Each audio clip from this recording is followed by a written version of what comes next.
রূপগঞ্জে পূজা মণ্ডপে বীর মুক্তিযোদ্ধা কাজী মনিরুজ্জামান মনিরের আর্থিক সহায়তা।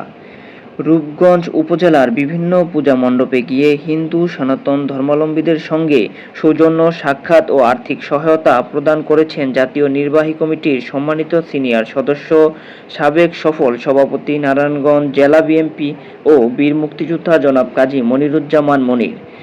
পূজা মণ্ডপগুলোতে উপস্থিত হয়ে তিনি হিন্দু সম্প্রদায়ের পাশে থাকার আশ্বাস দেন এবং ধর্মীয় উৎসব আনন্দমুখর পরিবেশে সম্পন্ন করতে আর্থিকভাবে সহায়তার হাত বাড়িয়ে দেন।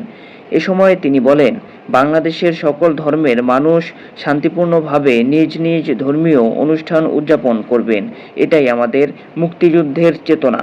এ সময় আরও উপস্থিত ছিলেন সাবেক ভারপ্রাপ্ত আহ্বায়ক নারায়ণগঞ্জ জেলা বিএনপি জনাব নাসির উদ্দিন ভূঁইয়া, নারায়ণগঞ্জ জেলা স্বেচ্ছাসেবক দলের আহ্বায়ক মাহবুবুর রহমান, সাবেক সদস্য সচিব তারাব পৌরসভা বিএনপি জাকির হোসেন রিপন, তারাব পৌরসভা বিএনপির সিনিয়র সহসভাপতি হাজী হাফেজ আহমেদ।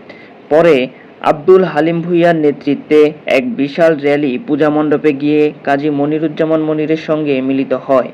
আব্দুল হালিম ভূঁইয়া সাবেক স্বেচ্ছাসেবক দল সভাপতি, সৌদি আরব প্রবাসী কেন্দ্রীয় কমিটি ও বর্তমান যুগ্ম আহ্বায়ক তারাব পৌরসভা বিএনপি। এ সময় উপস্থিত ছিলেন হাজী আক্তার হোসেন, সাবেক সভাপতি ৪ নং ওয়ার্ড বিএনপি তারাব পৌরসভার। পূজা মণ্ডপের আয়োজকরা কাজী মনিরুজ্জামান মনিরের এই সহায়তা ও আন্তরিকতায় কৃতজ্ঞতা প্রকাশ করে বলেন, রাজনৈতিক নেতা হিসেবে তিনি সর্বদা জনগণের পাশে থেকেছেন।